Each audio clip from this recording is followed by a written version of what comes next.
Hey everybody, welcome to the first video of the 2024 farm season. It is April 3rd or 4th and we are really getting going now. We've been busy for the last couple weeks getting things started, but now it feels like we're really turning a corner with the weather. Things are warming up. The last and pretty much the only snow that we've had all winter is melting and on its way out. And even the syrup season, which you can see here behind me, is finishing up. We've been boiling sap in this pan here for several weeks, kind of off and on as the weather causes it to drip, but we are finishing up with our last batch. We got several gallons of syrup and that's really exciting. But that's also the transition to the end of the season. So there's a lot going on right now on the farm, and I'm just gonna walk you around and show you what's happening as we just really get going with the season. Daisy, the dairy cow, and her calf, Aurora, are soaking up the sun. A lot of standing and absorbing the warm. They're still got a couple more hay bales before the grass really starts growing. As you can see, it's mostly still mud and brown, but there are tiny little green shoots coming up, and pretty soon that will mean that they can move off of hay and onto fresh grass. Our chickens, the egg layers, primarily live in this high tunnel, and they do that all winter, which gives them a great environment that is very sunshiny, bright, dry, wind-free, and comfortable on deep bedding. They are still in there now, but it's usually the beginning of April where the weather turns and we start to be able to bring them out onto pasture. So we're starting to watch the forecast now. Pretty soon we will be getting the mobile coop up and running, and we will be transitioning them out onto pasture as soon as we feel like nighttime temperatures aren't too cold and there's plenty of bare ground showing through the snow, and that would be a smooth and comfortable transition for them. Again, animal comfort so that they can be very comfortable, stress-free, and healthy is a really high concern for us. So we are waiting till that transition is not going to be too stressful for them, and they can keep laying eggs for us. I'll take you inside the tunnel and show you where they're at right now. Here in the chicken tunnel, you can see all the birds here. They come forward because they assume I'm bringing feed for them, but they are comfortable. It's very warm in here. It's dry. The deep bedding absorbs all their manure so that it's clean. They've got their nest boxes where they lay all the eggs. And our two guardian geese are here with them. We've separated them for now for some various reasons, but they'll be going out with them on pasture. Last year, they were really critical in helping us finally defeat the aerial predators. We had a lot of owl problems last year out on pasture, but once we brought the geese in, they really kept the predators at bay. So they were really great, and we're happy to have them. But as you can see, chickens are comfortable. They've got tons of space down there to scratch and peck and eat. It's comfortable. The temperature is comfortable, plenty of sunlight. They are just fine in here until we decide that the pasture is ready to receive them. So egg production has been up this winter. We've finally been able to dial in things like the nuances of their lighting back when they're pullets, and managing their protein amounts in their feed throughout the winter, so that even though we had the normal dip in sunlight and cold temperatures, we were able to keep the egg production high, which has been really important, something for us to figure out. And it was quite a challenge. It's a challenge for a lot of egg producers, but we've finally figured out how to manage that better. They're loud. We finally figured out how to manage all those variables more precisely, and we've kept our egg production nice and high. So yeah, get your eggs in the store and enjoy them. Let's go to the garden. Okay, here I am in the garden. I'm standing on top of the big compost pile, and you can see that the garden is mostly exposed. The snow has melted really fast in just the last 2 days, and it's mostly exposed, so there's still a fair amount of snow on some areas. But this is enough for us to get going. Here in these middle beds here, we've got garlic already poking up. I'll show you, it's just barely sprouting up. But these beds down here, we're starting to prep. We're putting down a ton of compost this year.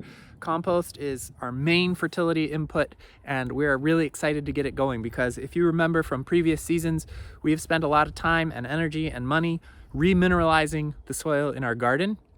So bringing in rock powders, making custom blends for different parts of the garden, and putting those rock powders on each of these beds, mixing it down into the soil profile so that the mineral balance is impeccable in our garden. And that's critical because plants need minerals, and you need minerals, and those minerals have to come from your food for them to be best absorbed into your body. And so we're making sure that all of those minerals, whether they're macro and we need them in large doses, or they're micro and you need them in tiny parts per million, they are in our soil now. And that has been a project for the last couple seasons, but now that we've got that pretty dialed in, we're working on the biology. So a lot of those minerals, in order for them to be bioavailable to the plants, and therefore to you, they have to have a significant amount of biology in the soil to make them available to the plant roots. And not only that, but the biology in the soil can combine those minerals into more complex little packages that then the plant root will absorb, and it gives the plant a head start on producing what it needs to produce, even more complex compounds for you to absorb. So getting the biology in there is really important, and while we do steward our biology, we're very careful to manage our soil to help the biology. We really want to supercharge it this year now that the minerals are all there. So we're bringing in a ton of compost, many semis worth. We're laying it on the beds really thick, we're mixing it in, and this is going to really take things to the next level. And you're going to see it in our produce this year. There will be a big response to the plants, and we're excited to watch that happen. So phase 2 of the soil fertility program, we're going to be bringing this up to a level of soil health that is rare if anybody ever has this, and we can do that because of the way that we manage and the way that we are a very small scale farm with intensive management. We can afford to put expensive inputs into the soil because we have a lot of crops coming out of this garden, and every square foot is really producing a lot of really nutritious food. So over the next couple weeks, we're going to be laying down tons and tons and tons of compost into the garden, and we're also going to be planting into the garden pretty soon. There's a lot of stuff in the greenhouse. It's got tons of little seedlings in there, and we will be bringing them out and getting them planted into the garden over the next couple weeks. It's a big sprint this time of year to make that all happen, and we've just been waiting and chomping at the bit over the last, I don't know, week or two, with the snow on the ground kind of holding us up and freezing our progress. But yeah, we've also got a lot of things growing in these high tunnels. The beds in there are mostly prepped, so we could keep working in there because obviously there's not snow on the ground in there. But the snow has held us back a little bit, and now that it's finally gone, as you can see, we are really ready to jump forward with it all. So you will see that as we get going, and you will see the fertility go up several notches this year. You will see the produce quality, the produce nutrition, and the produce flavor all flourish because of that. And then of course, we hope you will flourish because of it. That is the whole point. We are a human-centric farm. We are growing this food to feed humans and to bring you health and vitality and to serve your bodies. So that is the main goal with our farm, and we are excited to take it to the next level. Let's go take a look at the compost piles and then take a look in some of these high tunnels. And lastly, we'll end with the greenhouse. Tiny little garlic sprouts coming up. They are small, but they will really be taking off in the next couple weeks. You can't really see them very much, but they are in all of these beds, and they will be growing. Compost in 5-gallon buckets, hundreds of 5-gallon buckets, heading into the greenhouses here. Here is Daniel and Debbie prepping ground in one of these high tunnels. We've got spinach here that wintered over. Still looking pretty good. The leaves are a little bit bedraggled, but definitely still edible. It hasn't started bolting yet, which is good. And then on this side, they've pulled back the tarp that was covering the ground, and they are putting all that compost down. Debbie is using the broad fork down there to carefully aerate the soil and open up the subsoil, bring oxygen and moisture down into the lower levels. Daniel will be dumping compost on these beds, and then they will be planted with some early spring green crop, which is exciting. It's exciting that we do have something already harvestable this early in the season, and exciting to be getting going here inside the high tunnels. You can see he's laying down compost in a pretty thick layer. One bucket covers just a few feet, so that's going to be a thick black layer of organic matter and biology in every single garden bed, and that's gonna make the crops just thrive. Here in this high tunnel, we've got spinach on this side and lettuce mix on this side. These have been planted a couple weeks ago, and as you can see, there's quite a bit of growth there. Nothing like the wintered over spinach, but it's coming along nicely, and as long as the days are warm and we can get these watered, which is a little difficult with freezing water lines, we should have some really good growth in the next couple weeks and be harvesting fresh greens very early. That's our goal. We're trying to extend the season so we can feed more people for more of the year, and we are really taking another step forward this year, just adding a couple more weeks of harvest on. So keep a lookout for that. Obviously there is still crop in the store now, and you can place orders for that, but there will be fresh this season greens pretty soon. And then this salad mix is looking really nice. Lots of green rows. I'll show you that up close, and then we can look at another planting that's just behind it, a little bit smaller.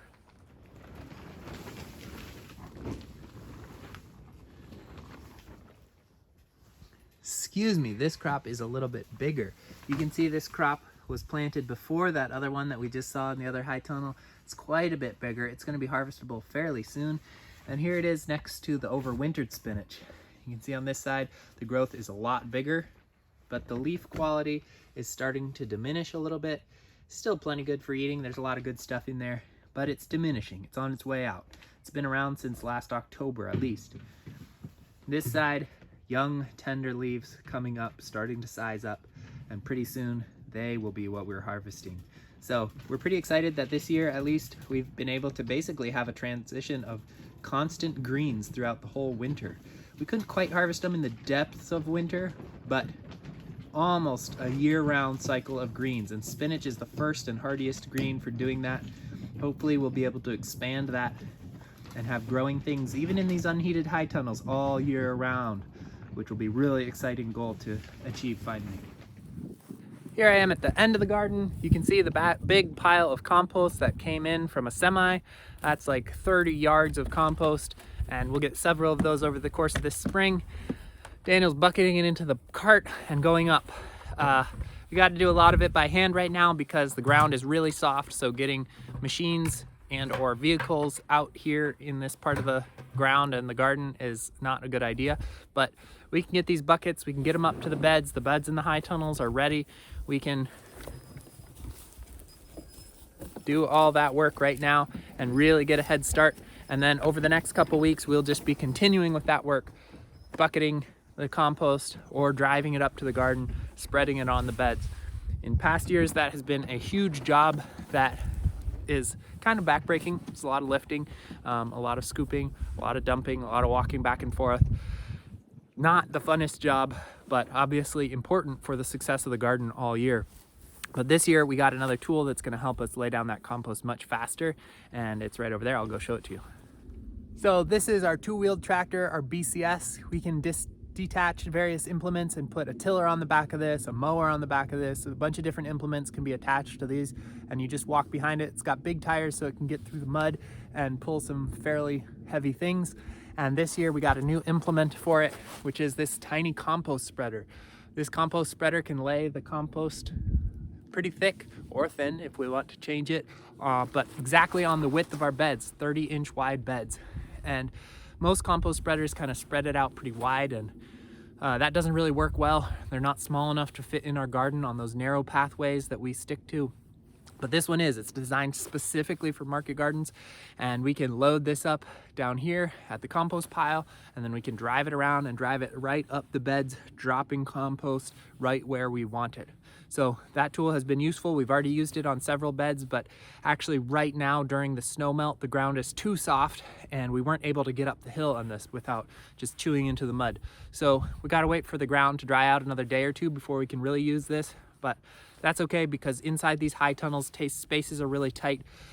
It's in some cases better to use buckets anyways. So we're getting on the work that we can do, spreading the compost where we can't use this tool, and then as soon as the ground dries out, a day or two of sunshine like we have today, it'll be dry and we'll go back to this machine.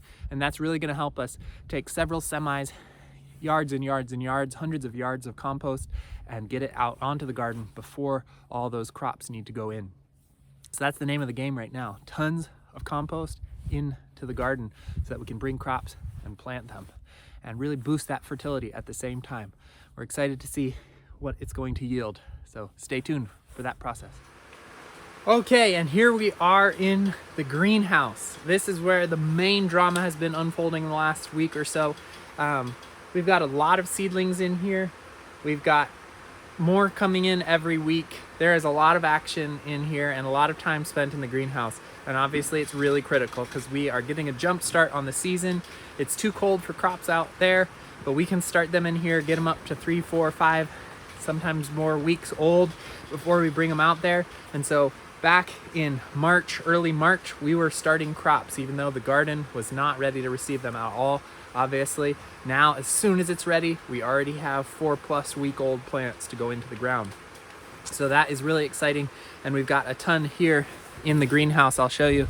There's just a lot of plants, hundreds and hundreds and hundreds and hundreds and hundreds of plants.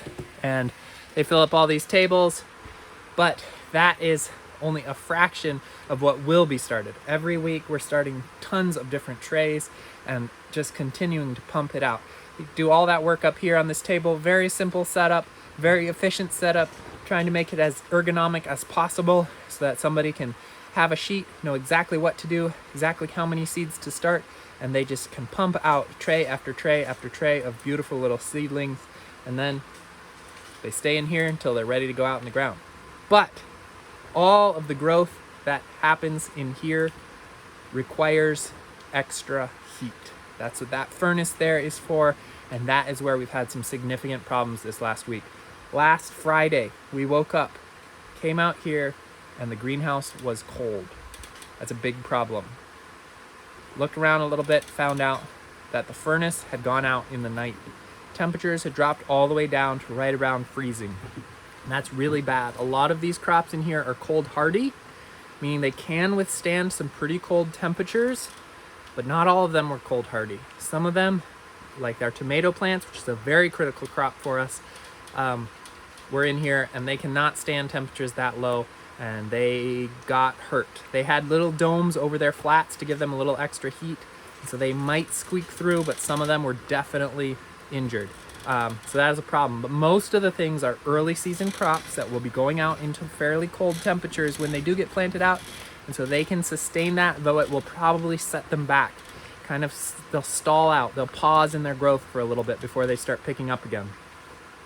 So we just have to see how those unfold and see how they perform over time.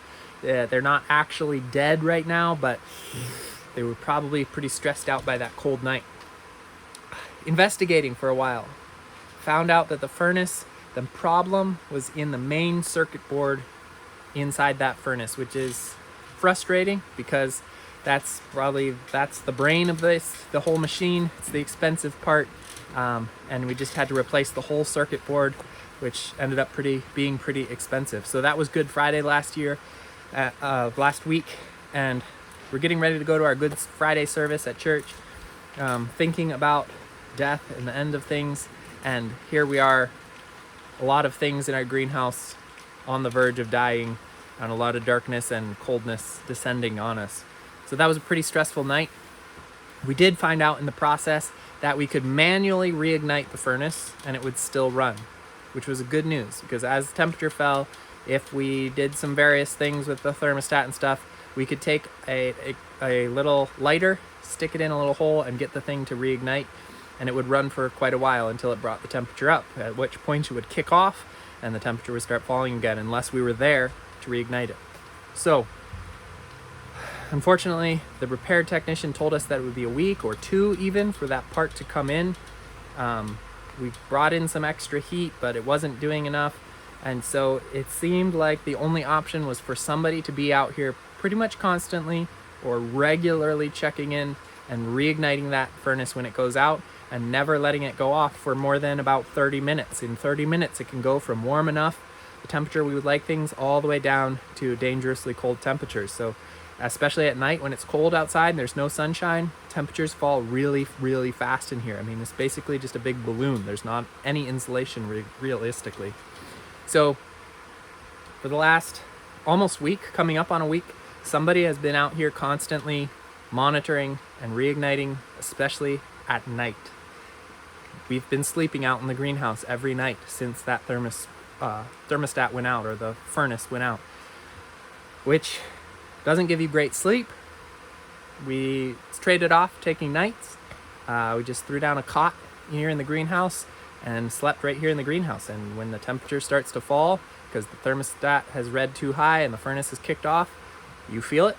I didn't use any blanket when I was sleeping out here because typically it's warm, and we kept it pretty warm specifically so that we would have maximum time for the temperature to fall when it went off. So it's pretty warm. Trying to fall asleep in a warm, humid greenhouse wasn't too bad. A lot of ambient noise from fans and stuff. So if you could get comfortable, it was okay. But as soon as it got up to temp, kick off, start falling, it would start to get chilly. You'd wake up, go reignite the thing. And it was a frustrating night with not a lot of long, deep sleep, just a lot of little cat naps. But like I said, we took turns doing it, and we got through. And just yesterday, the furnace technician showed up with the part, came in way faster than he thought it was going to, and he was able to replace it. So we are thankfully done with that chapter of sleeping in the greenhouse and taking turns to make sure the temperature stays up. It was pretty stressful. We had a plan, and we were able to maintain the heat in the greenhouse, but it does take a toll on you just keeping that in the back of your mind and always monitoring it and always being aware that somebody needs to be paying attention to that thing.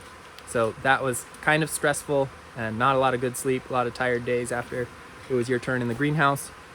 But we made it through, and we were really thankful. And not only did we make it through, not only did the part come earlier than expected, but a lot of people reached out with support. Many people have been offering heaters to help us. People have even been offering to help us repair or replace it. Somebody came who happened to be a furnace technician and took a look at it for us.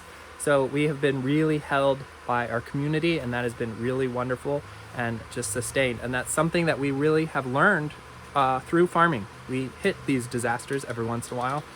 You've probably, if you've been with us for a while, you've seen some of them unfold. There's a lot of things we are not in control of here on the farm. Some things we are in control of, and some things we can manage better to mitigate. But there are things like storms and weather patterns that we have no control over. And all we can control is our response. And over the long term, we have really learned that God provides for us, and something comes through. And in many cases, there's even some blessing or benefit hidden in the struggle itself. And this time we have been just really humbled by the way that people have reached out to help and offered their help and offered to serve us in many ways, and been blessed by the quick repair.